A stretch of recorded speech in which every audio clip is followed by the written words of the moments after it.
nit, perquè a l'hora que fa molta claror, bona ja trieu. Benvinguts i benvingudes a la Biblioteca de Polinyà. La veritat és que és un plaer veure això tan ple.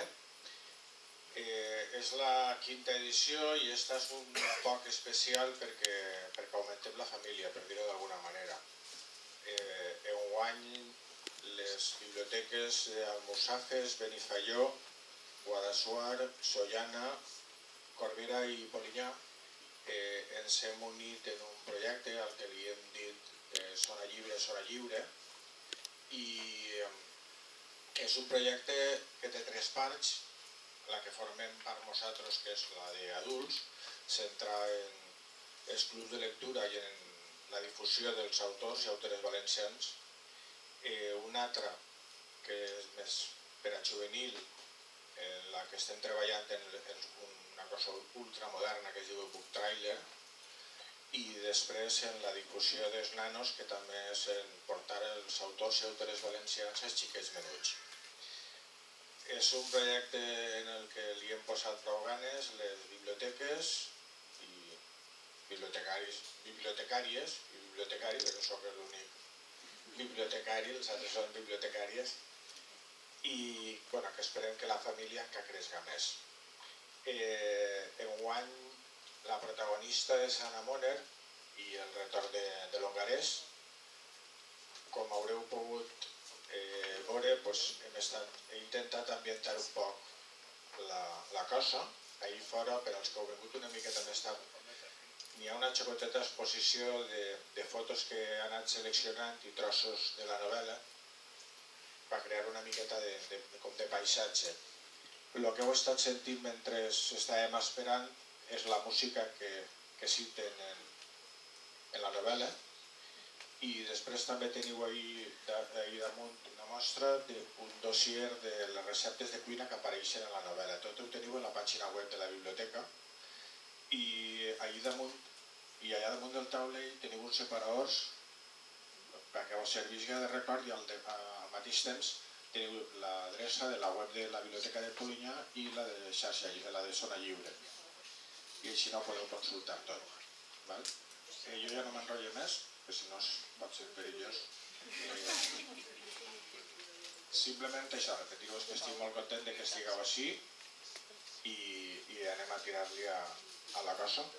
Carmen, que crec que tots la conegueu, serà qui se va encarregar de presentar a Anna, i comencem amb la festa. Bueno, jo abans de començar estic molt contenta i volia donar-vos les gràcies a tots, perquè estem d'aniversari, complim 5 anys, un projecte que va néixer un poc de casualitat i així estem i la feina creixent. Jo vull donar les gràcies a Esther, a Sònia, a Eduard, a Anna, per creure en els clubs de lectura en les seues biblioteques. Vull donar-li les gràcies a Rosa, que està per ahí, que coordina el club de Sollana, a Sònia, que coordina el seu propi club, en la biblioteca d'Almussafes, i sobretot vull donar-vos les gràcies als lectors per vindre i compartir la lectura amb tots nosaltres. Sé que per a vosaltres, per a molts de vosaltres, llegir en valencià és un repte. I jo us vull felicitar a tots aquells que gràcies al club de lectura heu descobert això, el plaer de llegir en valencià, heu descobert els nostres autors i heu descobert que a casa nostra també tenim productes de molta qualitat. Vull donar-li les gràcies també a Teresa, que avui no pot estar, que és la bibliotecària de Guadassuar, però vull felicitar sobretot al Club de Guadassuar, que és el seu primer any, i a les lectores que amb aquest llibre s'han encetat en la lectura en valencià, que es mereixen una matrícula d'honor perquè ole, nivell, vocabulari literari que tenia el llibre, i com unes campiones han arribat allí fins al final i l'han gaudit i estan molt contentes. Jo no m'ho vull enrotllar perquè avui la protagonista és Anna. És la protagonista i estem molt contents de tindre-la. Era una espineta que teníem molt clavada. La veritat és que no havia sigut una cosa intencionada, però enguany se n'adonarem que era el nostre aniversari, 5 anys, i que no havien convidat mai a una gala, però això què és? Sols han vingut homes. I clar, començarem a pensar que enguany tocava una dona. Recordeu que l'any passat estigué Vicent Ussó a Corbera i que enguany li havien donat el premi al Consell Magnànim. Aleshores nosaltres ja diem, no pot ser ningú que estiga de sota de baix i seguista. I aleshores Vicent, que s'ha convertit en un gran amic, perquè així a Polinya tenen un club de fans de Vicent Ussó, ens va recomanar que llegirem a Anna, i jo crec que és una recomanació que a més li agrairem tota la vida. Anna és de Vila-real, encara que ja fa molt de temps que viu per ací per la Ribera. La seva formació, jo crec que... Jo no sé dir quina és la teva formació perquè crec que saps de tot. És una cosa increïble, saps de tot. La seva formació està vinculada en el món de les arts, però sobretot jo crec que ha descobert un nou art que és escriure, perquè com es pot escriure tan bé? Jo vaig a donar-li la paraula a ella perquè crec que avui és la protagonista. Després vosaltres sabeu que és un club de lectura i que la disposició avui és un poquet especial i que no és la disposició que tenim tots els dies. Sé que també fa més vergonya dir coses perquè estàs mirant al costat i hi ha gent que no coneixes, però sabeu que és un club de lectura com el que fem tots els mesos, així que li donem ara la paraula a Anna, però jo després també vull que pregunteu o que les vostres curiositats, les vostres aportacions, com si fos una sessió de les que fem habitualment en el club, d'acord? Doncs li donem.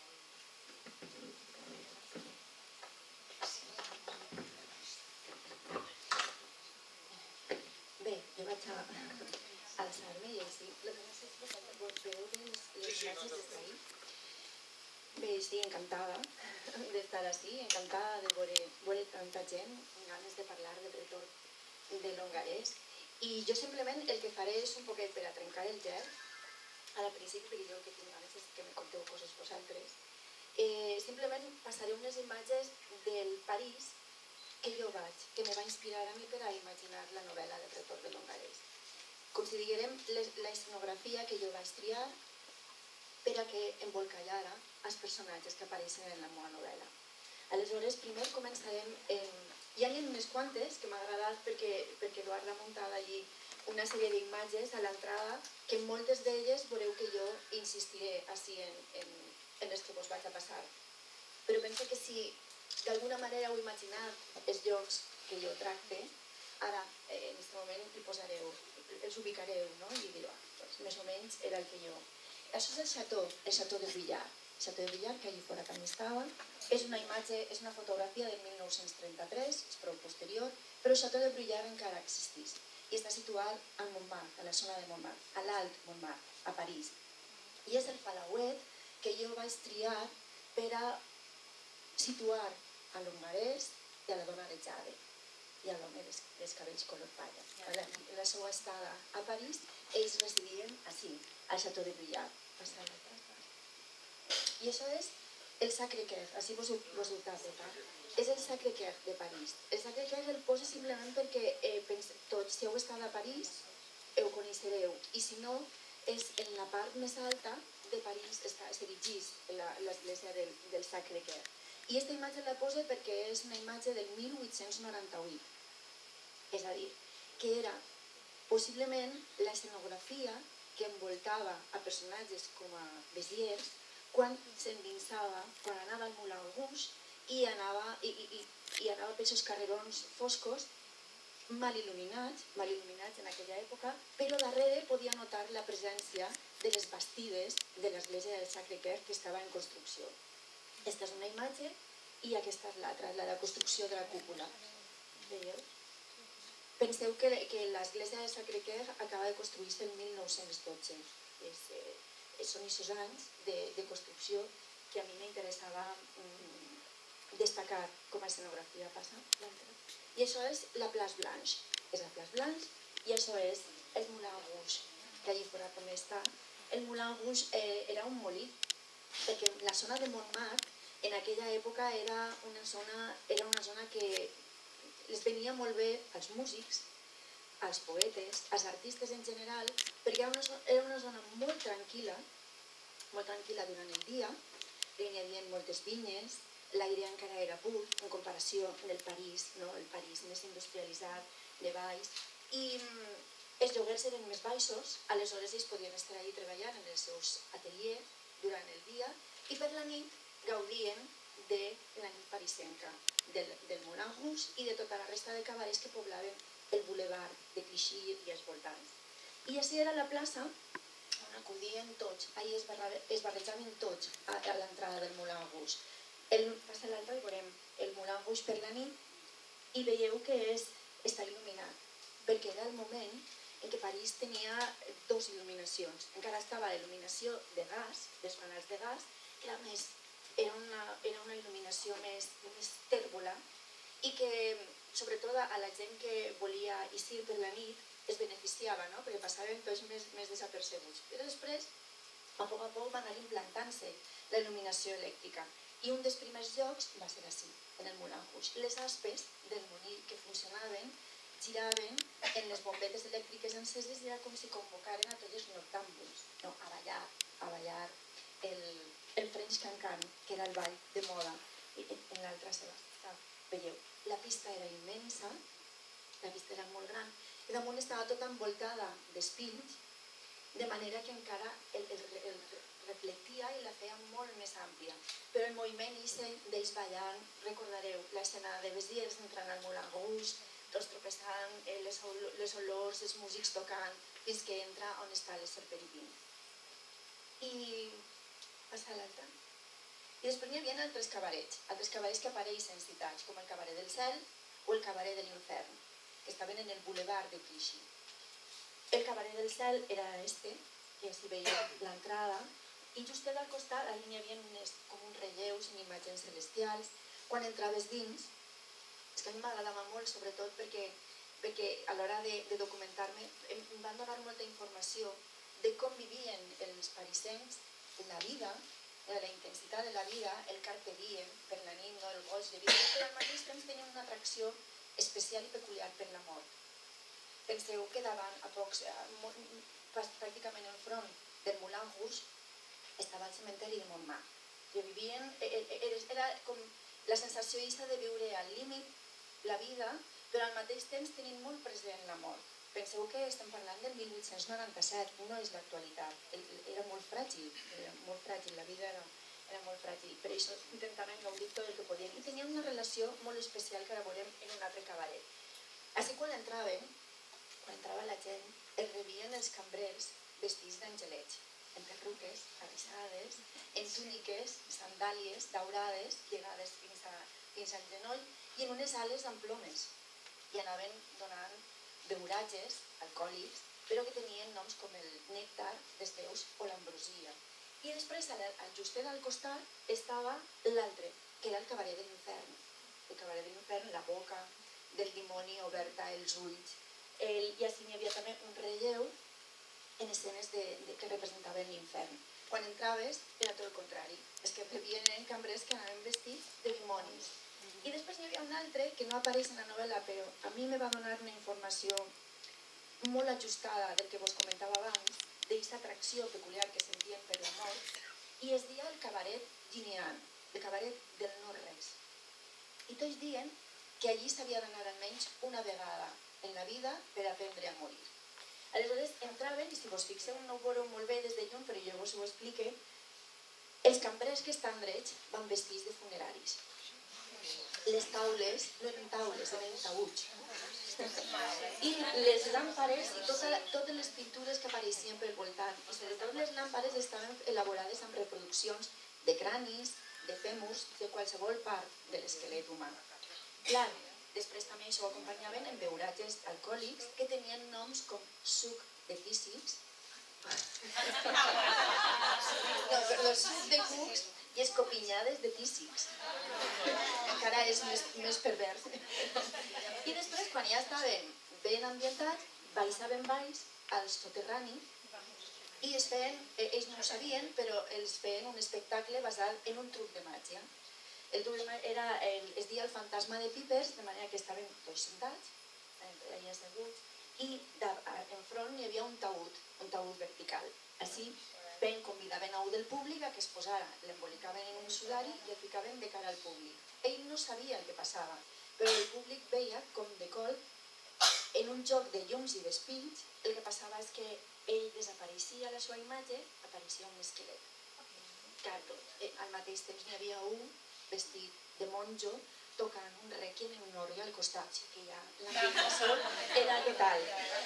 I penseu en Gustavo Adolfo Bécquer i en el Maese Pérez, l'organista, era una cosa similar. Passem. I després estaven els grans prostíbuls, que també apareixen en la novel·la, com aquest que estava a la Place Pigalle. Grans prostíbuls de luxe que tenien habitacions decorades a l'última. Hi havia habitacions decorades a la turca, a la japonesa o a l'espanyola. No sé exactament com estaria decorada a l'espanyola.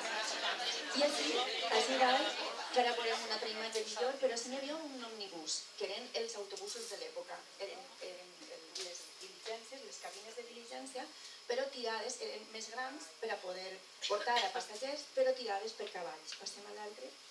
I després estaven els restaurants com els que apareixen, com el que apareix en la novel·la, quan se'n van a resopar, que és el que fem, que encara nosaltres pensem que nosaltres sabem gaudir de la vida, ells sabien també gaudir molt bé de la vida, i se n'anaven allà a les 4 de la matinada, quan ja havien anat al Moulin Rouge i fet tota la ruta pels diferents cabarets, acudien a alguns locals com este, que es dia La Rata Morta, a menjar pollastre trufat, ostres i beure Moët Chandon, escoltant la música zíngara, com la que apareix, perquè la música zíngara en aquell moment es considerava que era la música més sensual per acabar, per a rematar la nit. I aquesta imatge sempre me la pose perquè és Toulouse-Lautrec pintant al seu taller. I m'agrada molt pensar que, perquè més o menys són aquests anys, ell està pintant a una de les ballarines, una de les seves pintures de les ballarines famoses del Moulin Rouge. M'agradava pensar que mentre ell estava treballant tranquil·lament durant el dia o durant la nit, quan ja veia, en aquestes pintures, l'hongarès anava fent de les seues per París.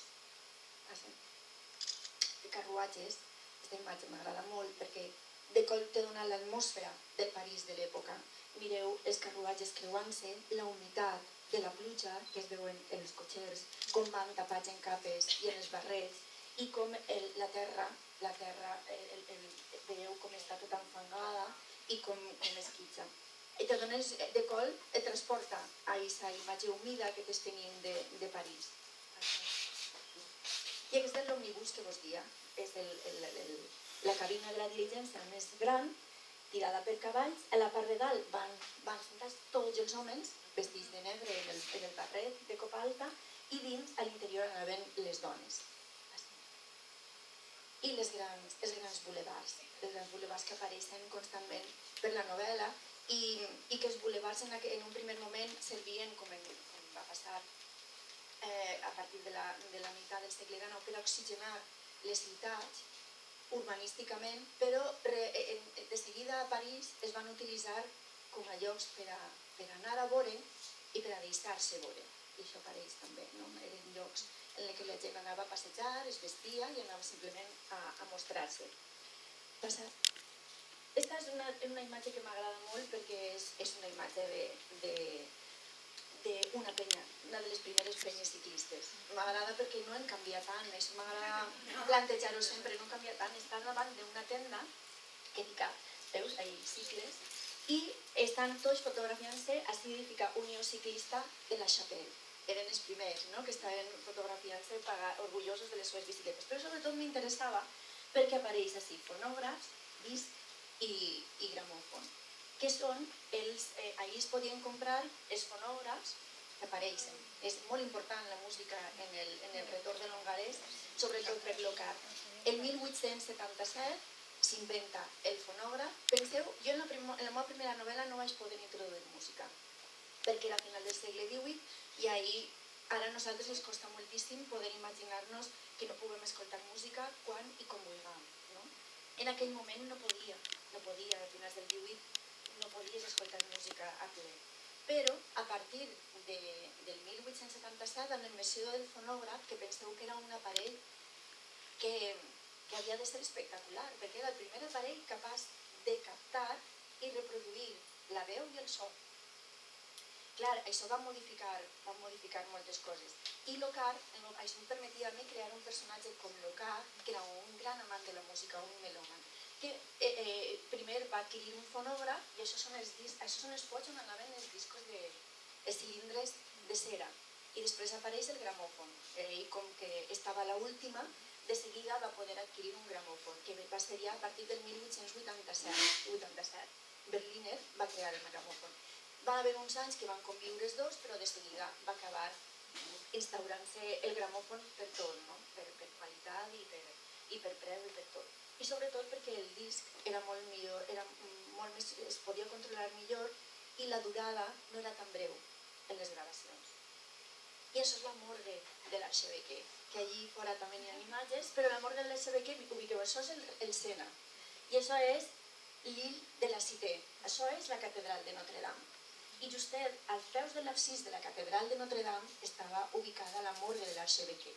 La morgue de l'Arxevequer va estar construïda l'any 1864 i es va enderrocar l'any 1914. Passem a l'altra. Esta és la morgue. Ahí, en esta plaça, és on es reunien tots per entrar a veure els cadàvers exposats de les noies assassinades, i així era on Bessiers es posava a mirar les cares, els rostres, actituds, i va descobrir l'home dels cabells color palla. Penseu, perquè la novel·la ho explica molt bé, però moltes vegades pensem que era un lloc que tots consideraven com un cau antihigiènic al qual anaven només 4 morbosos a veure cadàvers, però no era així, perquè està documentat en periòdics de l'època que si n'hi havia assassinats molt mediàtics, per algun motiu, podien arribar a passar en un sol dia per la morgue de l'Arxevequer fins a 40.000 persones. I també està documentat que al llarg de l'any podien arribar a passar fins a 1 milió de persones a visitar-la i a veure els cadàvers. Però és que la gent anava a l'hora d'esmorzar o quan tenia un moment, se n'anava a veure. A més, és que ho preferien al teatre. Ells arribaven, les cortinatges verds i podien veure a l'altre costat els cadàvers que estaven exposats. Els dies que esperaven molt i n'hi havia pocs cadàvers, s'enfadaven. I els dies que estaven les taules plenes, xiulaven i aplaudien perquè això es permetia comentar. Sobretot els atraïen molt els suïcidis, perquè així no podien especular. Per què, de quina manera, després ja estaven els accidents i tal. Però penseu una cosa, i en això acabe, perquè ara m'interessa que me conteu coses vosaltres. Les guies turístiques més xics d'Europa comptava com un dels llocs a ser visitat. I ho preferien fins i tot al Museu de Cera. Per què? Perquè canviava tots els dies el cartell i a banda no eren simulacres, eren cadàvers, havien estat persones. I això, aquesta atracció és la que ja us havia comentat al principi. I aquesta atracció és la que jo intento traslladar als personatges, a tots pràcticament, a tots els personatges que apareixen en la novel·la, perquè vos haureu donat compte que tots tenen una vinculació directa amb la mort, o bé per feina, o bé d'una manera inesperada, o bé per plaer.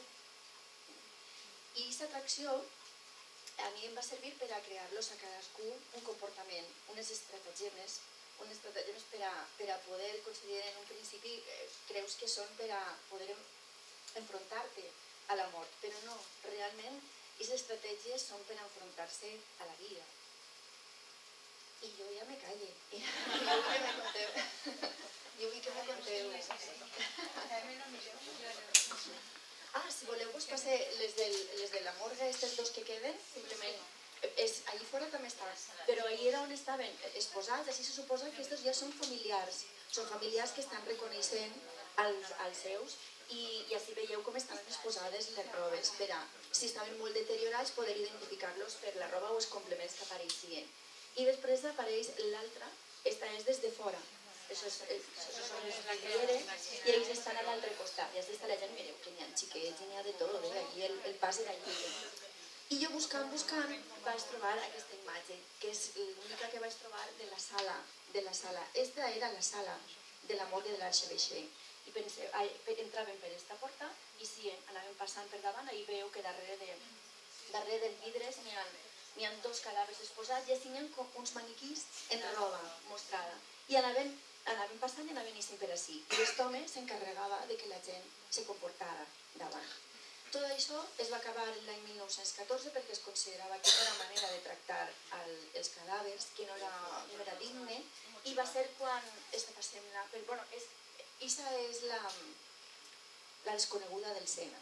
La desconeguda del Sena és una màscara mortuòria de guix que es va fer a una jove que van recuperar del Sena per suïcidi. I es va agradar tant la serenitat que desprenia el seu rostre que li van fer una màscara de guix. I potser que identifiqueu en aquesta màscara a la dona que en un moment donat, quan està Besiers la primera vegada que entra a la morgue i el secretari el fa aturar-se davant de la peça més bonica que teníem en la morgue, no? I està basada en aquesta imatge. I l'altra que ja és l'última és l'Institut Médico-Legal. L'Institut Médico-Legal és on treballa Sara Bongard, és l'edifici que va suplir la morgue de l'Arxeveixet i ja no estava en una zona tan cèntrica i estava també vora Sena per el quadre d'Agapé i és un edifici que no té res a veure, ahir sí que sols van la gent que o té que ha d'anar a identificar algun cadàver o la gent que treballa allí. I els morts, per exemple, mireu s'ha canviat en el tractament que els anomenen els pacients silenciosos. El respecte i la dignitat ja s'ha recuperat molt. I bé, com vos dic, jo ara... Ara esperem que participeu. A veure, qui té el gel? Puedo preguntar de todo, Qualsevol curiositat de l'hongarès, de la dona de Jade, de Sara Bongard, el que vulgueu. Sí. Jo el trenque. Per què ambientes la novel·la en París i no, per exemple, en Itàlia o... Sí, sí.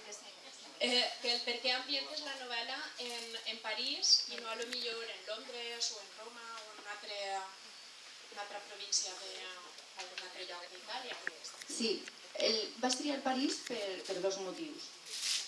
Un, perquè el coneixia París i això em permetia parlar de la seva llum, de la llum del Sena, com varia segons les hores, dels castanyers en flor, que estan sobretot en abril-maig, i de tots aquests racons, perquè París possiblement sigui una de les ciutats que quan vas no defrauda gens. Veus ahir sedimentades totes les capes de tota la gent que l'ha viscuda i tota la gent que l'ha xafada. I després, per un altre costat, trié París perquè només tenia 2 opcions si volia tractar els inicis de la criminologia, que era París o era Londres. Londres, uns anys abans, havia creat Scotland Yard, i després a París era quan és que comencen també a crear-se les primeres brigades criminals, que és la que en aquest cas configuren Lockhart i Besiers. Jo Londres no la coneixia, però París sí, i París a mi em tenia enamorada, no? Aleshores em vaig sentir molt còmoda i vaig considerar que sí que podia arriscar-me a escriure sobre París. Més cosetes.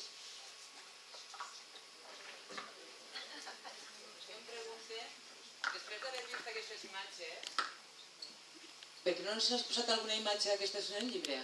Perquè estan molt xules, per a situar-nos, per a ubicar-nos. Perquè això ja no depèn de mi. Això ja és igual una nova edició. És que, clar, és que les editorials està tot molt mesurat i és el text portada. És molt difícil que pugues introduir imatges, a no ser que ja siguin editorials que cuiden el llibre especialment, perquè sigui una edició molt acurada i aleshores sí que ja decidissin introduir-me. En aquest cas no haurà sigut problema de pagar, no perquè ja són imatges que ja són de finals del segle XIX i la major part d'elles els drets d'autor no les tenen. Aleshores això no haurà sigut problema. També molta gent me diu que perquè darrere no anava un CD en la música, però és això, és el que dic, això ja ha de ser idea i voluntat de l'editorial, que damunt, venint de l'època que venim, és un poc complicat. De vegades la música la teniu fàcil de localitzar, vull dir, no sols perquè la vaig a recopilar jo una xocoteta, algunes versions, sinó perquè en realitat avui en dia trobar-les és molt fàcil, no? Però la veritat és que, per exemple, n'hi ha trossos de la novel·la en què situes una determinada música i vas fer la prova de llegir el mateix que escoltava la música i la lectura és totalment diferent, vos ho recomano. Algunes de les peces proveu a llegir el trosset del text al mateix temps que sona la música. Ho hem comentat en algunes de les reunions, que la gent ha notat com que era un llibre amb banda sonora. Vull dir, escoltar la xaconadora, per exemple, i tancar els ulls i veure a Lockhart allí en el seu estudi era... A més, la xacona, si està llegint la carta, és un moment emotiu, perquè clar, la novel·la té moments molt crucs, són durs, jo no sé, però a mi m'agrada això, ho lamento, però jo m'ho passo molt bé matant literàriament i esparterant i disseccionant i autors, a mi això m'apassiona, però ja des dels inicis, des de la meva primera novel·la i el relat. Però clar, hi ha moments també d'una tendresa que intente, per a que tot no siga asfíxia, sinó que te deixa un poquet d'agafar aire i en el moment de la carta de Lockhart, escoltant la xacona, sí, hi ha molta gent. Jo, de fet, en les presentacions, sempre que puc, o si hi ha algú que m'està dient, estic llegint, si tens oportunitat d'anar escoltant la música, és com de col, penses que estàs al gabinet. També podries... Sí. ¿Qué pones? A mi m'agradaria comentar diverses coses del llibre que m'han impactat un poc, entre elles el primer, lo dels bitxets, perquè l'obsessió que tenia per els bitxos ja ho sé, però cada vegada que començaves a la descripció d'un bitxo jo ho botava, perquè me'n pareixia... no m'agradava massa. Després les olors.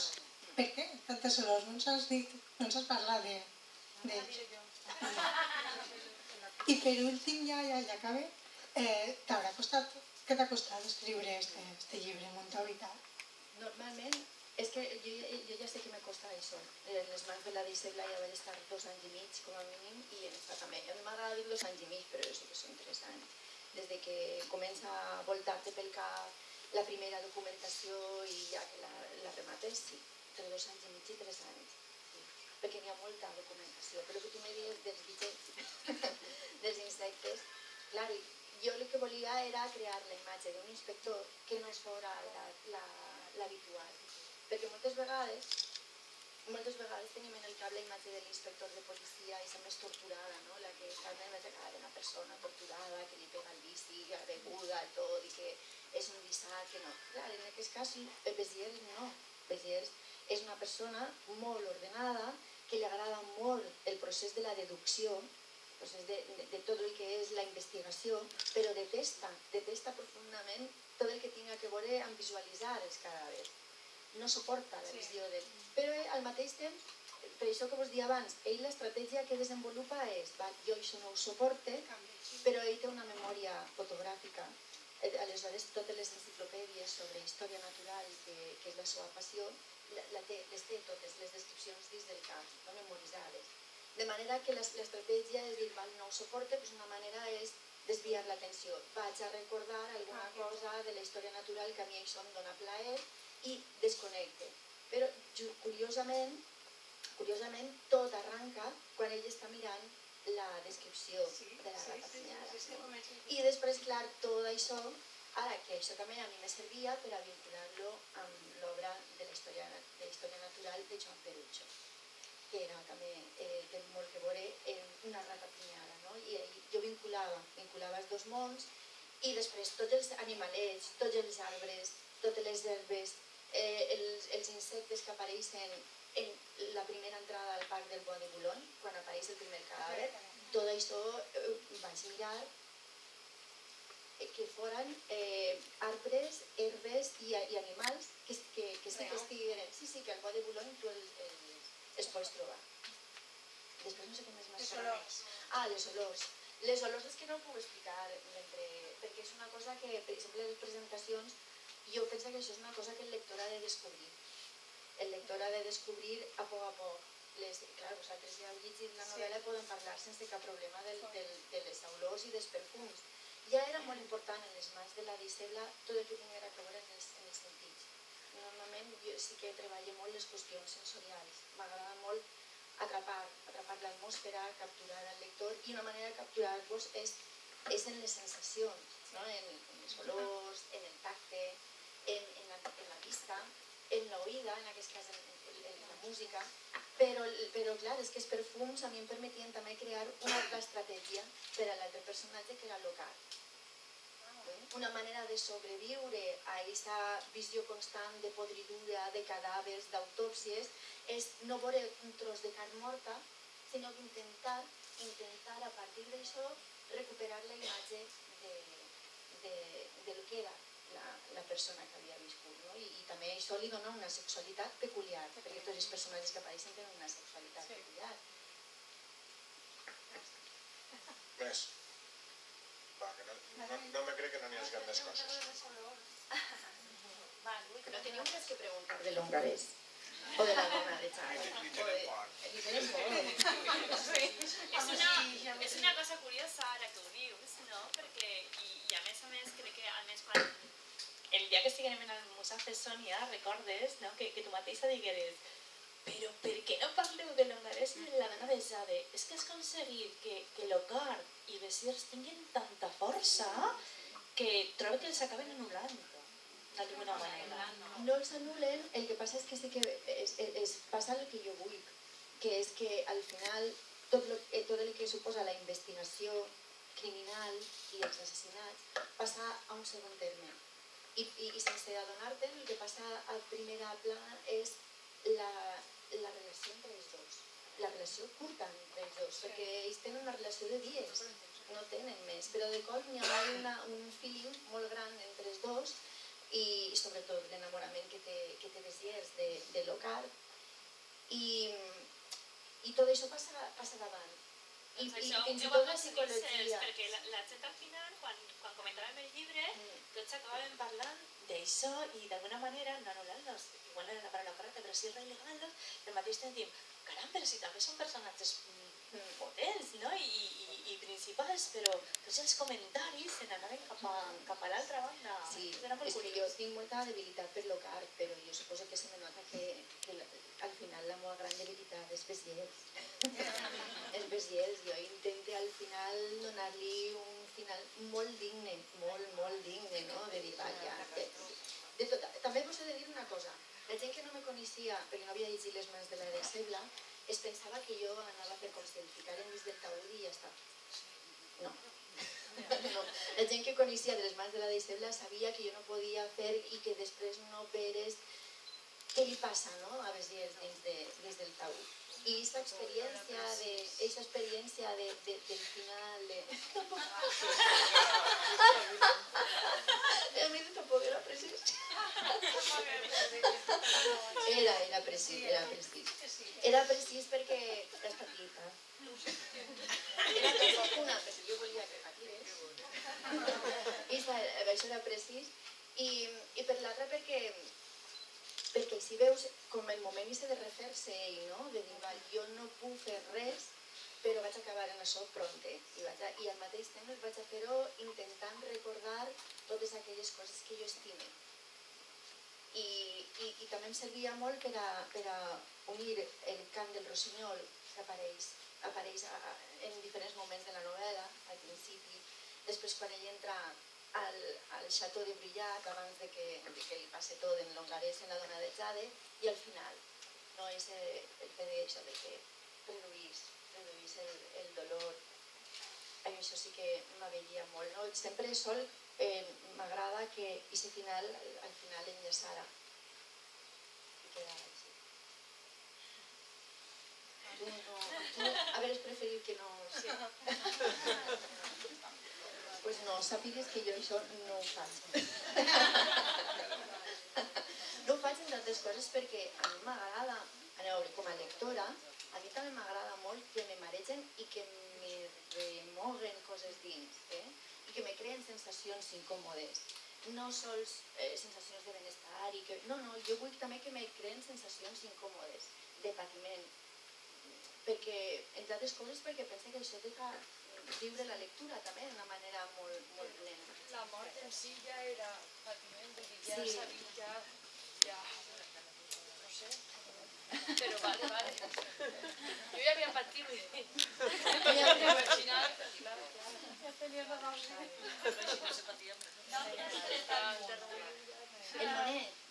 El Monet el vaig treure de Gauguin, de Paul Gauguin, que tenia una amant que va portar, una xica molt joveneta, que va portar de les illes, i que era indígena, i que la portava per París i la vestia d'occidental, perquè clar, la imatge xocava molt quan entrava als cabarets o quan entrava als llocs de reunió dels artistes, i ella era menuda i anava vestida d'occidental, en els seus cabells negres i la seva pell molt morena, i ell li va regalar un Monet.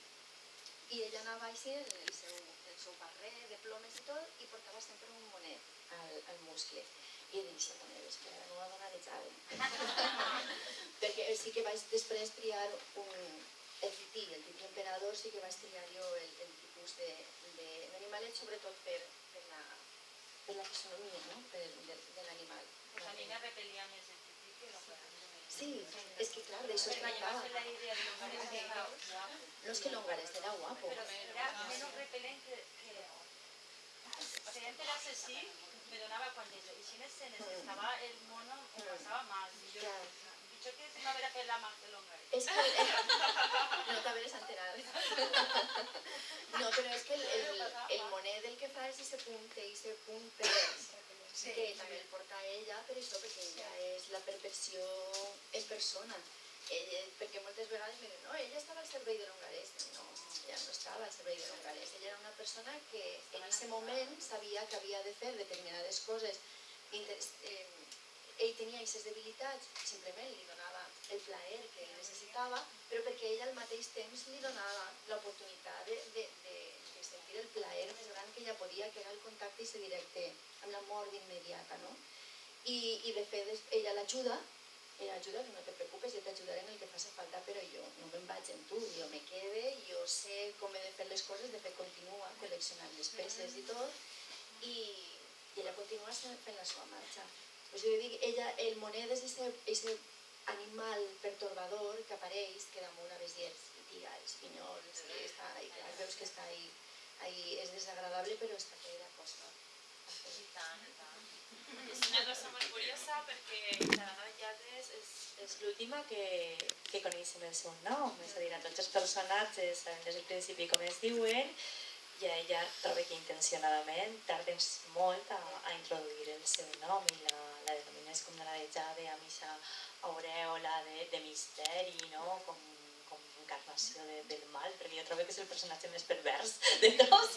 No, ella realment és la psicòpata completa, no? Perquè és la persona que sap utilitzar, que sap manipular, que és freda, que és calculadora, que sap gaudir dels seus plaers i que no renuncia absolutament a res. I clar, hi ha una altra cosa que de vegades m'han preguntat, no sé si vosaltres teniu curiositat, i és l'espectacle de màgia. L'espectacle de màgia està assessorat per un mag. L'espectacle de màgia podia fer-se perfectament tot el que explica, tot el que he descrit. En dalt d'un escenari, tot, absolutament tot, decapitació i tot. No n'hi ha res que digues, això està molt forçat, no ho podia de fer. De fet, jo coneixia este món perquè durant uns anys Sebastià i jo vam estar col·laborant amb un mag, no sé si el coneixeré, el mag Junque, que és el que apareix en El Hormiguero, i ell és de grans il·lusions. I vam fer una obra de teatre en què intentaven dramatitzar, donar-li un film als efectes que ell feia habitualment, que són decapitacions, aparicions, desaparicions, cremacions, tot això. Clar, i aquest contacte fa que en un moment donat, perquè molta gent me pregunta, i com naix el retorn de Longares? El retorn de Longares apareix un dia en què estem en un dels assajos i jo estic mirant un dels trucs i dic, nosaltres, i el públic normalment està molt tranquil mirant això perquè sabem que és un truc. I penso que si el que estem mirant no fora el que estem mirant, el que creiem que estem mirant, no? I a partir d'ahir és quan va néixer, d'aquest embrió va néixer tota la trama del retorn de l'hongarès. Perquè n'hi havia un mag, que jo vaig veure unes imatges feia un temps i a mi em va apassionar, que era un mag de Paraguai, era? Peruà. I ell li diuen Ricciardi. I aquest home feia una decapitació en directe, que n'hi ha imatges gravades en vídeo, brutal.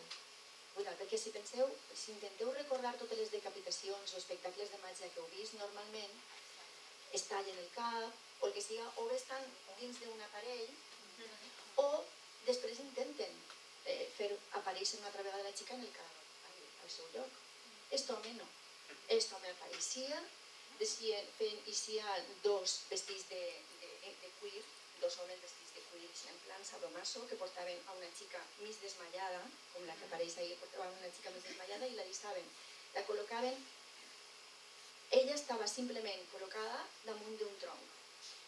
Ell s'arrimava, la vest completa de la xica, ell s'arrimava, agarrava una destral enorme i li tallava el cap, el cos de la xica caïa, ell se quedava en el cap, se n'anava, desapareixia i no es molestava en tornar a posar-li el cap a la xica. Tot el món donava per sentat, no, ell no ho feia, però tot el món donava per sentat que allò era un truc i que la xica, però clar, aquestes coses són les que a mi em van fer pensar, i sí, per què no fer de l'art, de l'art de la màgia, un assassinat. I després vaig descobrir un llibre que havia escrit Tomàs de Quincy, que es diu, és un assaig i es diu sobre l'assassinat com una de les belles artes. I clar, jo ho tenia tot per a començar a treballar. Va, més cosetes. N'hi ha més misteris per ahir, Sobretot que jo sé que vos ha copsat molt el treball d'investigació que hi ha darrere. Tot el món heu ressaltat la documentació. La novel·la està molt ben documentada. Sé que us feia curiositat saber com se documenta Anna Monell per a escriure aquesta novel·la. Una de les coses que havia dit la gent i que tu ho has dit és que eres una enamorada de París.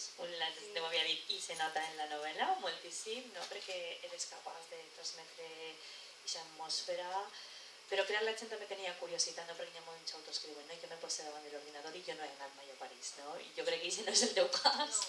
No, i de fet jo vaig començar i tiraves un poc de memòria, que ho he comentat abans a l'entrada, tiraves un poc de memòria.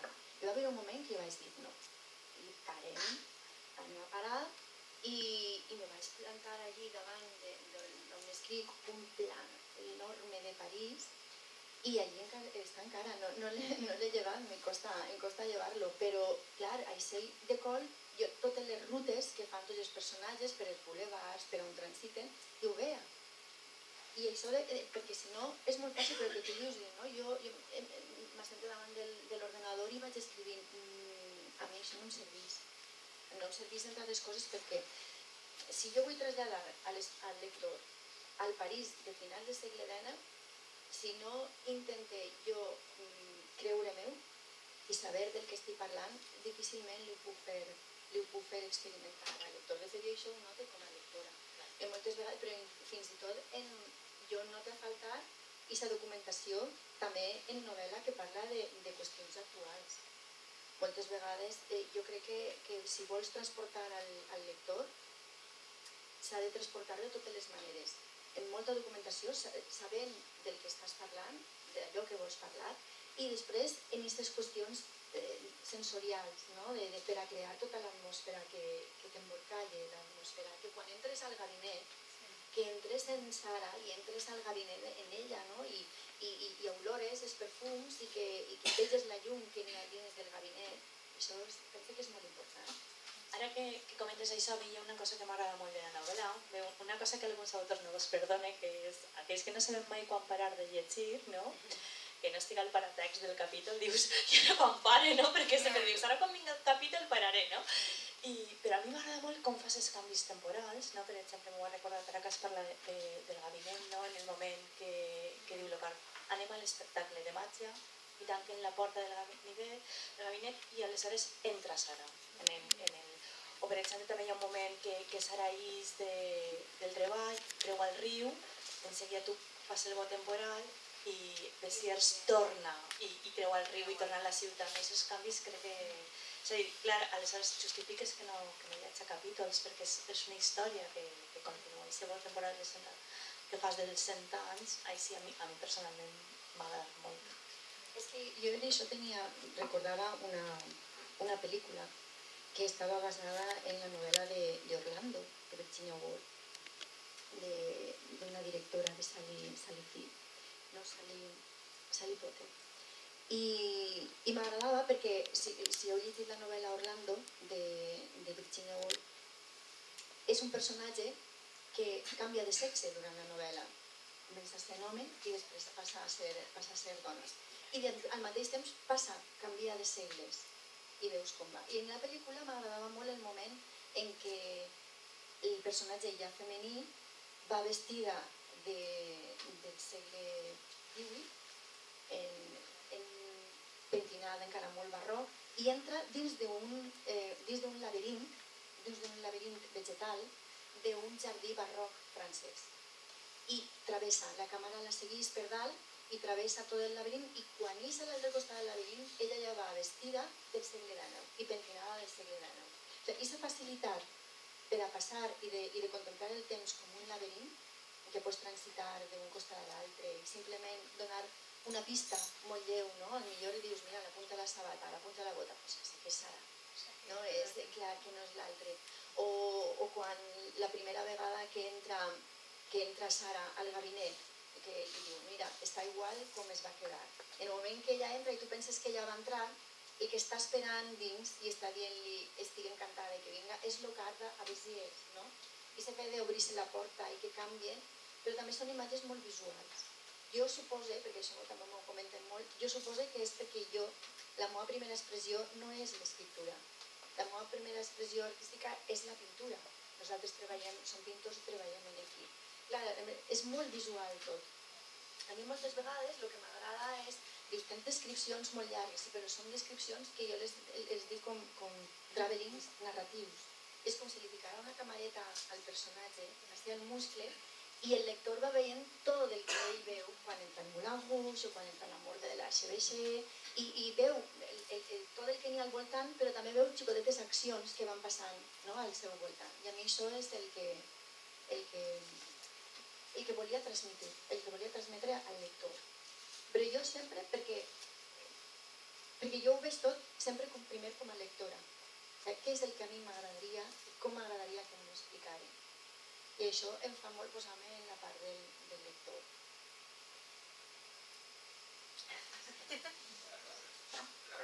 Si no sé si davant.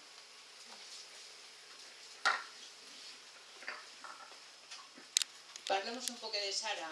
Per què en una novel·la d'homes, perquè es comença en homes i els protagonistes són homes, has volgut que la vengadora o la que posa tot al puesto siga una dona?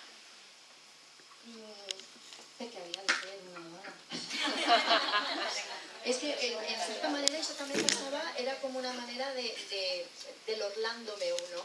Era com si el personatge de Lockhart i la barreja de Lockhart Bessiers, perquè ella és com un híbrid entre els dos, i la barreja entre Lockhart i Bessiers mutara a través del temps i fora una dona. Entre altres coses perquè en aquell moment no podia ser una dona, el forense.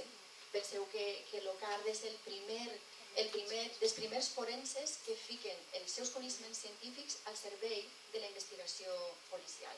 I això eren homes, era un món evidentment d'homes, i les dones no tenien accés als estudis, i menys de medicina.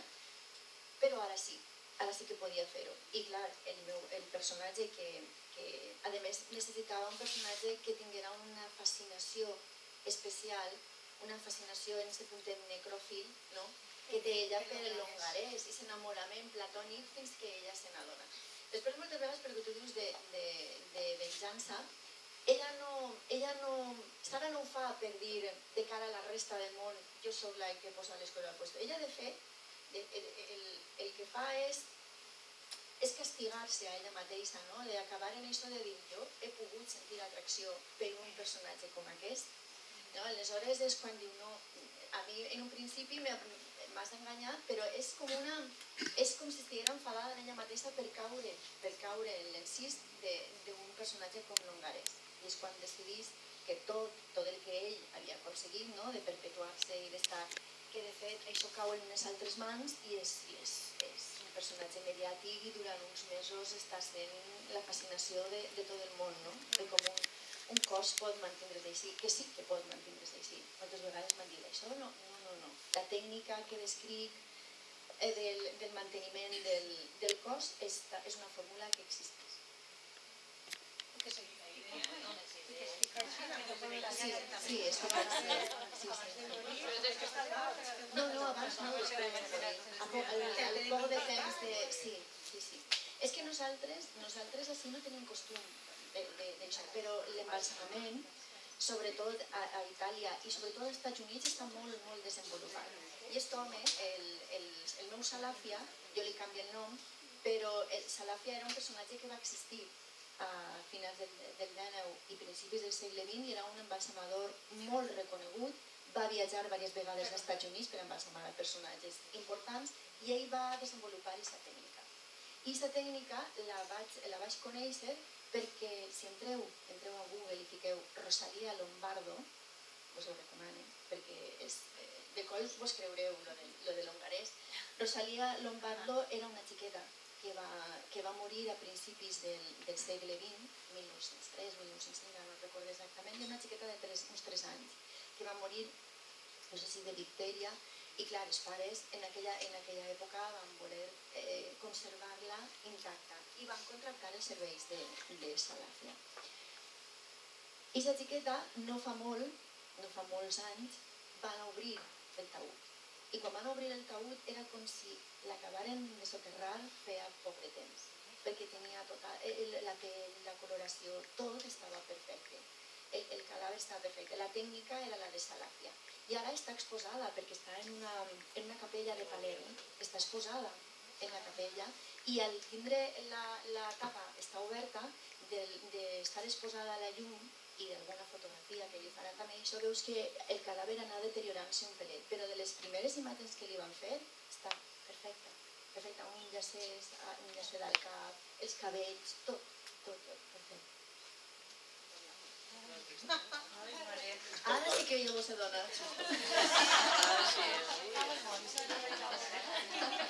Sí, ja ho sabia Lombardo.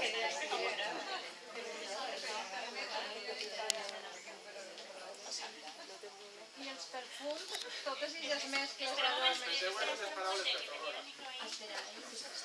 El lligam que fas entre les olors i els morts és més sensual o espiritual?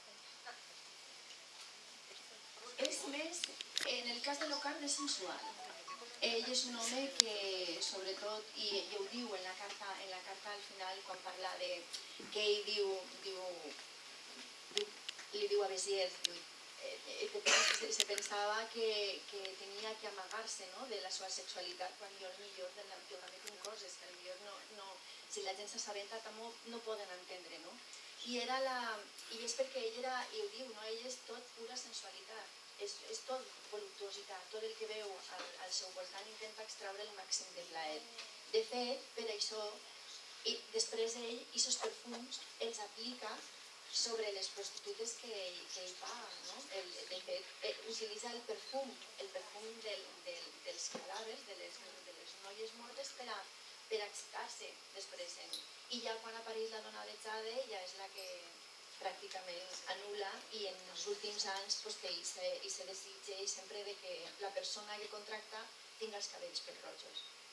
I li posa sempre el perfum que quan acaba l'espectacle ell detecta que conforma el perfum que utilitza ella. I també hi ha una cosa que no sé si vos heu adonat, és que l'Ocar i l'hongarès comparteixen perfum, comparteixen el gust per Fonderols, comparteixen molts plaers i segurs per la vida que voreja, en el cas de Lockhart, voreja, però no és un criminal com ell. I en això, ho dic ràpidament, en això me vaig basar en una entrevista que vaig llegir a un neuròleg de la Universitat de Califòrnia, James Fallon, que ell va treballar molts anys en els cranis, treballant en els cervells dels psicòpates morts, psicòpates de morts que havien sigut condenats a mort i això. Però després va decidir que per arribar a donar-li més sentit als seus estudis també tenia que treballar en els psicòpates vius. I es feia tomografies que són com unes radiografies que apareixen en les zones del cervell en diferents colors.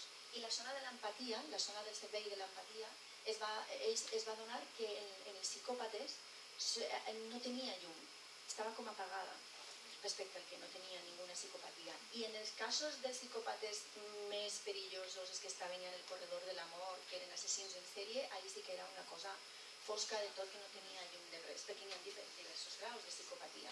Aleshores ell va dir, vale, això ho tinc controlat, però ara he de contrastar-ho també en altra gent que jo sé que no tenen ningú, que no són psicòpates, que són familiars, que són amics, que són coneguts. I va fer la tomografia a un centenar de persones. Quan li les passen, totes estaven bé, menys una, que era la seva.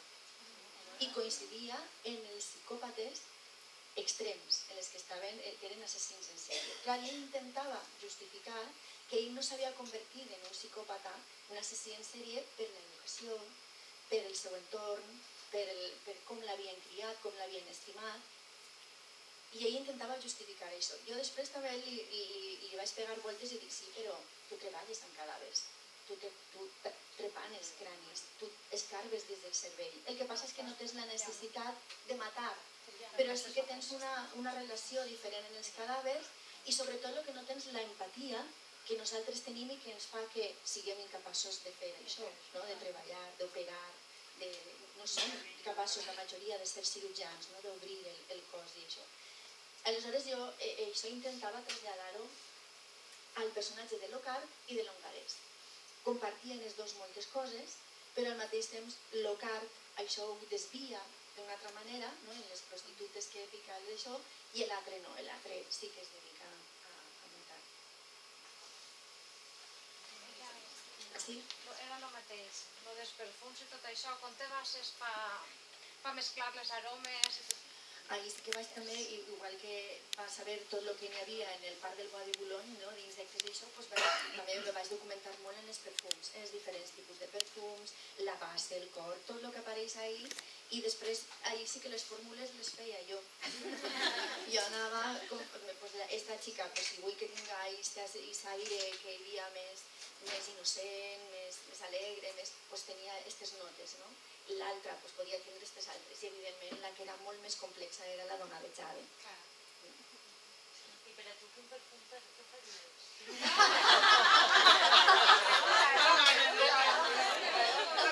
Ella morir d'una altra manera. Molta gent li diu a Sebastià, tu dones a gust al seu costat. És veritat. Ella morir d'una altra manera, però bé, ho passes molt elegantment. Quin perfum te faries? No, el meu seria molt fresc. No seria la dona de Jade. M'agrada molt el personatge de la dona de Jade per a treballar la maldat, la qüestió de la maldat humana, però només no. A mi m'agrada matar literàriament. Després soc una dona molt tranquil·la. Però jo m'imagino que tu ara coneixes una persona i dius, pues esta té unes gotes de canella. Perquè t'has dedicat en el llibre a més o menys a les mestres. És que t'has de fixar en moltes coses. I sobretot a mi m'agrada molt col·leccionar gestos, col·leccionar mirades, col·leccionar frases, dices que captures al vol. I tot això et serveix molt. Jo, per exemple, jo faig un càsting per als meus personatges. Intento pensar en algun, no en tots, però en alguns dels personatges jo tinc un actor en el meu cervell, que és el que a mi, a l'hora de, com vos dic, és tot molt visual. Jo quan escric ho veig. Quan estic escrivint i estic descrivint el gabinet o els personatges com més jo els veig moure's. Per què? Perquè tinc la persona en el cap i sé com es maneja, com parla, com actua, allò que pot donar-me, no? Oferir-me com a actor. I n'hi ha una sèrie de personatges de la novel·la que sí que tenen el seu actor adjudicat. De manera que a mi me fa... Mira, al retorn no n'hi havia ningú que el longarès fora exacte. Era una barreja. Era una barreja. Pero por la fotografía, ¿no? Tenim un paregut amb una actora. És que jo no pensava en ell. Això després és una portada que fa l'editorial. El meu hongarès no té que veure clar, això és la portada que fa l'editorial. El meu hongarès jo tinc una imatge i suposo que cadascú després quan he llegit la descripció també se fa una imatge diferent, però no, ell no tenia era moreno, ulls grossos, això, però no tenia un actor que li donara. Ara, per exemple, Locard és Edward Norton, és l'il·lusionista, és ell, a mi me feia, és quan el veia moure's era ell. I Béziers és Gabriel Bernal, que pel nom no el coneixeu, però si tots heu vist, l'ha fet moltíssimes, però més coneguda La màscara de hierro, el que fa de pare d'Artagnan, i este és el meu Béziers. Sara Bongardes, Natalie Portman. Sí. I la dona de Jade és una Mònica Bellucci pelroja. I en col·lecciones també paraules, perquè el vocabulari està molt treballat, molt cuidat. La gent ha comentat que és per a dir una cosa i otorgues la paraula exacta i no cap altra. També col·lecciones paraules? Sí, una que col·lecciones paraules i l'altra que això és una cosa que també m'han comentat, com que són temes diferents, com que parles d'art i ciència, que no són temes que es tracten habitualment en la literatura en valencià, això el que fa és introduir un vocabulari nou, un vocabulari que no s'utilitza, i el que fa és donar-li més diversitat al llenguatge. Però jo, clar, és que quan comences a conèixer un poc la història de la ciència i les vinculacions que tenia la història de l'art, és un món apassionant, i des del primer relat que jo tinc fins ara, i ara en la que estic també treballant, és la meva passió. Però per això, no? També perquè el llenguatge, tens l'opció d'enriquir el llenguatge i tractar coses d'una manera diferent. La Sara qui seria? Sara qui seria? Sara Natalie Portman. Què? Natalie Portman. Sí, es la de Vendetta. No sé si la conocen. Y para los que somos parlantes castellanos, piensas, podemos ponerlo en castellano. Yo estaría encantada de que traduyeran, pero de momento eso no depende de mí. Sería muy interesante volverlo a leer en castellano, ya me ha costado. No, i té molt de mèrit. Té molt de mèrit, sí. Sí, no, però és que això ja no depèn de mi. Si una editorial s'interessa, jo encantada, clar, que el castellà, el francès o el que sigui. Sí. Lo hemos solicitado. És a dir, si feu signatures...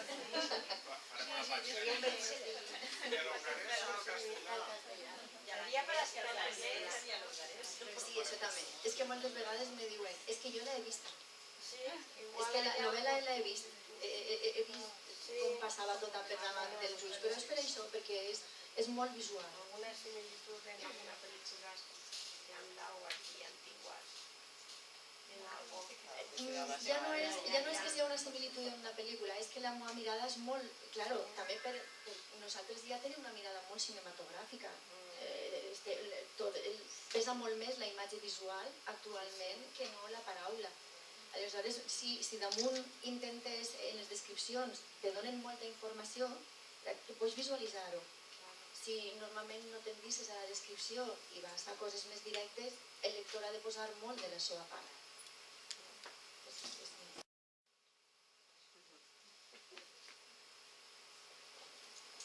Bueno, voleu dir alguna coseta més?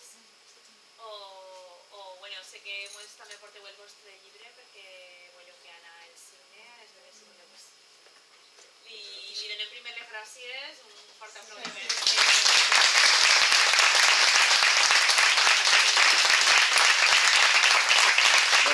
Antes de que passeu a filmar, moltes gràcies per tot, ha estat molt interessant, que ho guardarem. Així, Alfonso, li he demanat el favor que mos grave, ja ho penjaré en YouTube i així no podeu... És molt llarg, Si no nota d'algun dels noms que ha dit, en el vídeo, en seguida apareixerem.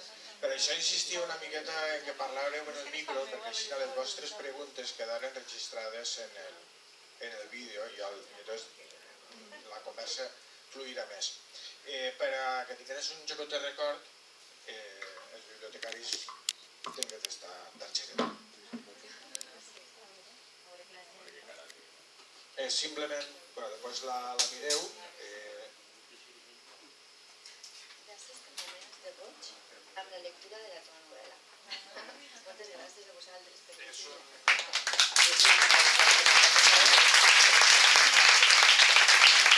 I estan signat per les biblioteques de vosaltres, Corbera, Guadassuar, Polinyà i Sollana.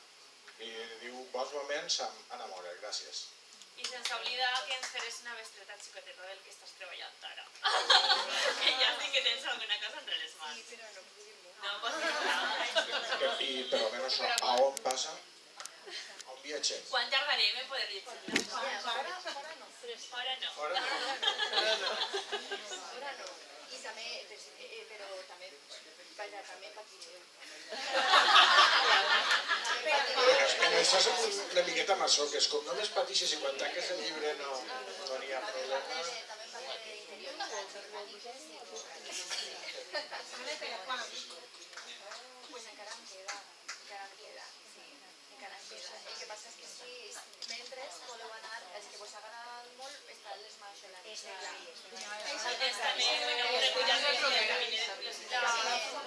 després també està el Gabinet de Curiositats, que és el llibre que està premiat ara als Premis de la Crítica d'Assaig. És un recull d'articles des que publica habitualment en el periòdic digital La Veu del País Valencià. No, que estic dient que està a les mans de la Deixebla per anar fent temps, perquè encara tarda un poquet. I després està Gabinet de Curiositats. Gabinet de Curiositats és el que ha estat, fa 15 dies van premiar amb el Premi de la Crítica d'Assaig i és un recull dels articles que escric habitualment al diari digital La Veu del País Valencià. I ahir són articles, però són articles molt literaris.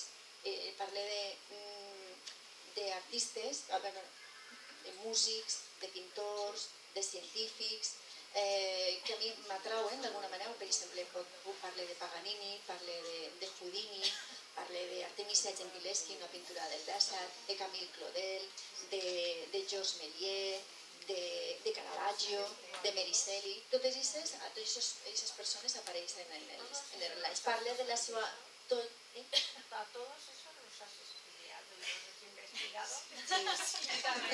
Però de tota manera, és una part que a mi m'agrada, perquè jo, per lo que diem, jo soc historiadora de l'art, i jo pinte, però soc historiadora de l'art. Aleshores, la part de documentació a mi m'agrada molt. És una part més de la novel·la, no me pesa. Hi ha molts escriptors que diuen que a mi la part de documentació no m'agrada, a mi no, a mi és una part que m'agrada molt i la treballo molt a gust. A banda és que aprens molt. Aprens moltíssim. Ara que has fet referència també a Mericelli, aquesta afició que té Sara d'agafar els insectes i de desmuntar-los i menjar, a mi em recorda un poc a Frankenstein, pensava que era una mena d'homenatge, no? I moltes vegades he comentat també que semblava que traspuaven homenatges a diferents novel·les al llarg del llibre. Una d'elles l'has comentat tu, a Peluche, alguna altra ho havia comentat, també en el club. N'hi ha molt del retrat de Dorian Gray, n'hi ha molt d'Oscar Wilde. D'Oscar Wilde n'hi ha molt en el retrat de Dorian Gray, no aquesta obsessió que té ell per la bellesa, per perpetuar-se, per no envellir, i de Profundis, de la carta que escriu quan està tancada a la presó després de ser condemnat per homosexual. No sé si sabeu que Oscar Wilde va ser condemnat, va estar 2 anys a presó i tancat a presó, i ell quan va eixir d'allí ja no era l'Oscar Wilde d'abans, i al poc de temps de fet va morir.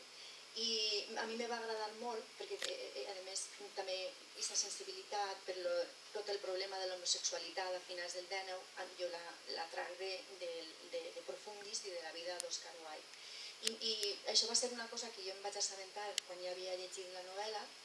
Jo sabia tot això d'ell però no sabia quan havia eixit d'ell de la presó i mirant un dia documentació, això que va per a un dels articles de Gabinet de Curiositats que parla d'Oscar Wilde, vaig veure que ell va eixir el mes de maig de 1897, que és el mes de maig de la novel·la, no? I això que t'aborrona un poquet, sí, perquè ell va entrar el 1895 i va eixir el maig del 1897.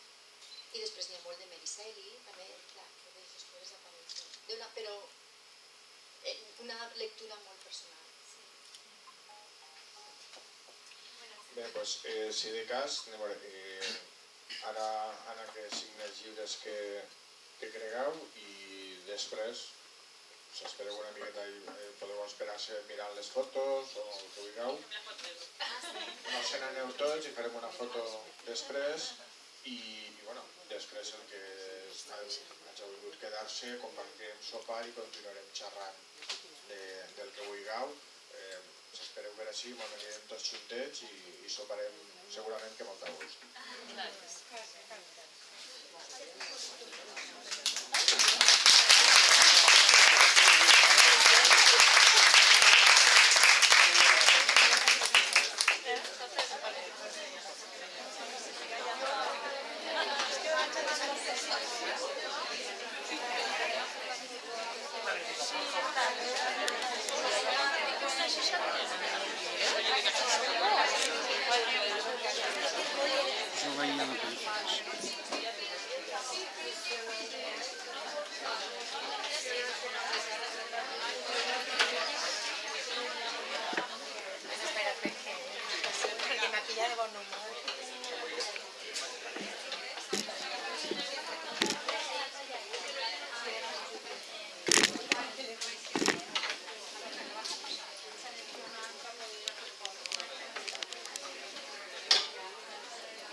Pues en els exàmens...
Sí, ya me l'he llegit.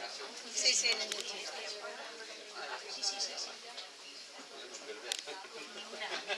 El mes de maig és la nocturna de les mejores. Que no hace calor ni nada y subes tranquilamente. Pues una llena. No, el mes de Lura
Bueno, mira.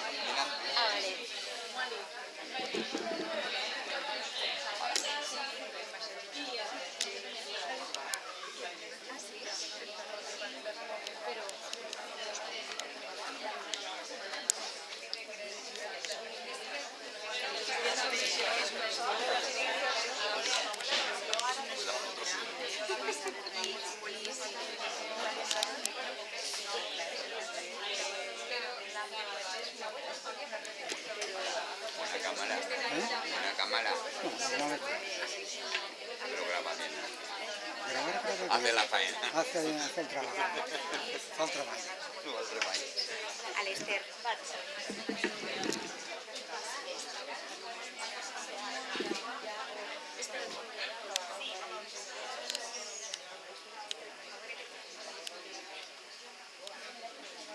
A veure, mireu.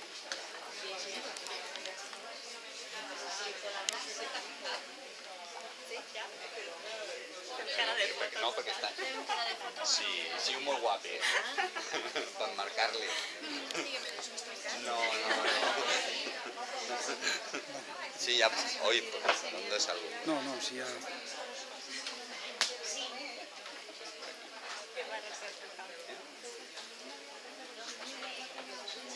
Por así, mal. Sí, no.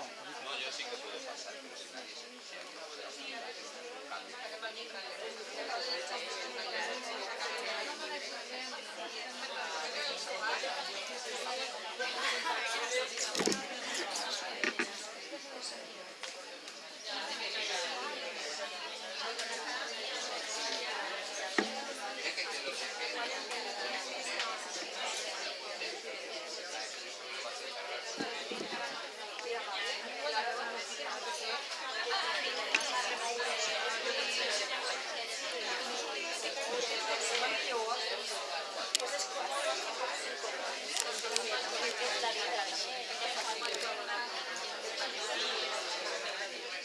algo más a la bolsita. La bolsita.